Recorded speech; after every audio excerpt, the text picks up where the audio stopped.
Power of ടുവിൻ്റെ മറ്റൊരു വീഡിയോയിലേക്ക് എല്ലാ കൂട്ടുകാർക്കും സ്വാഗതം.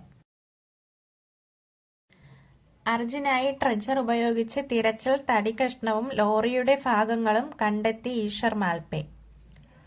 ലോറിയുടെ ഒരു ലോഹഭാഗം തിരച്ചിൽ കണ്ടെത്തിയിരുന്നു. ഐബോർഡ് ഡ്രോണിന്റെ സിഗ്നൽ ലഭിച്ച ഭാഗത്താണ് തിരച്ചിൽ നടത്തുന്നത്. കർണാടകയിലെ ഷിരൂരിൽ മണ്ണിടിച്ചിലിൽ കാണാതായ കോഴിക്കോട് കർണടിക്കൽ സ്വദേശി അർജുന് വേണ്ടി തിരച്ചിൽ ആരംഭിച്ചു.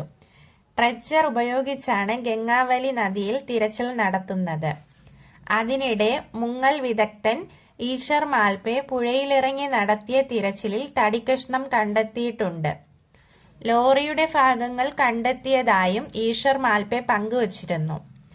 അർജുന്റെ ലോറിയിൽ ഉണ്ടായിരുന്ന തടികഷ്ണം തന്നെയാണ് കണ്ടെത്തിയതെന്ന് ലോറി ഉടമ മനാഫ് പറഞ്ഞു. ഭാഗങ്ങൾ കണ്ടെത്തിയെന്ന് മുങ്ങൽ വിദഗ്ധർ ഈശ്വർ മാൽപേ. CP4 മാർക്കറ്റിൽ നിന്ന് 30 മീറ്റർ അകലെയായി 15 അടി താഴ്ചയിൽ നിന്നാണ് ലോറിയുടെ ഭാഗങ്ങൾ കണ്ടെത്തിയത്.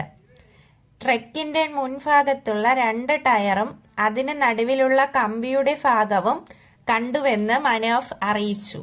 ബാക്കി മണ്ണിനടിയിലാകും ഉള്ളത്. ലോറി തലകീഴായി കിടക്കുന്ന നിലയിലാണ് ഉള്ളതെന്നും മാൽപേ പറഞ്ഞതായി മനാഫ് മാധ്യമങ്ങളോട് പ്രതികരിച്ചിരുന്നു. വെള്ളിയാഴ്ച വൈകിട്ട് 15 മിനിറ്റോളം പുഴയിൽ നിന്ന് മണ്ണ് നീക്കം ചെയ്തു. ലോറിയുടെ ഒരു ലോഹഭാഗം തിരച്ചിൽ കണ്ടെത്തിയിരുന്നു. ഐബോർഡ് ഡ്രോണിന്റെ സിഗ്നൽ ലഭിച്ച ഭാഗത്താണ് തിരച്ചിൽ നടത്തുന്നത്. 3 ദിവസത്തെ കരാറാണ് ഇപ്പോഴുള്ളതെന്ന് ട്രൈജർ കമ്പനിയുടെ MD മഹേന്ദ്ര ഡോഗ്രെ പറഞ്ഞു. മുങ്ങൽ വിദഗ്ധൻ ഈശ്വർ മാൽപേയും സംഘവും സ്ഥലത്ത് തിരച്ചിൽ നടത്തുന്നുണ്ട്. അർജുൻ ഉൾപ്പെടെ ദുരന്തത്തിൽപ്പെട്ട 2 പേരെയാണ് ഇനി കണ്ടെത്താനായിട്ടുള്ളത്. ഓഗസ്റ്റ് 17-നാണ് മണ്ണ് നീക്കാൻ കഴിയാത്തതിനാൽ അർജുന് വേണ്ടിയുള്ള തിരച്ചിൽ അവസാനിപ്പിച്ചത്. പിന്നീട് ദിവസങ്ങളോളം അനിശ്ചിതാവസ്ഥയിലായിരുന്നു. ട്രെജർ കൊണ്ടുവരുമെന്ന് പറഞ്ഞിരുന്നുവെങ്കിലും 1 കോടി രൂപ ചെലവ് വരുന്നതിനാൽ ആര് പണം മുടക്കും എന്നായിരുന്നു പ്രശ്നം. പിന്നീട് കുടുംബം കർണാടക മുഖ്യമന്ത്രി സിദ്ധരാമയ്യെ കണ്ടതോടെയാണ് തിരച്ചിൽ പുനരാരംഭിക്കാൻ തീരുമാനമായത്. ട്രെജറിന്റെ വാടക 1 കോടി രൂപ കർണാടക സർക്കാർ വഹിക്കും.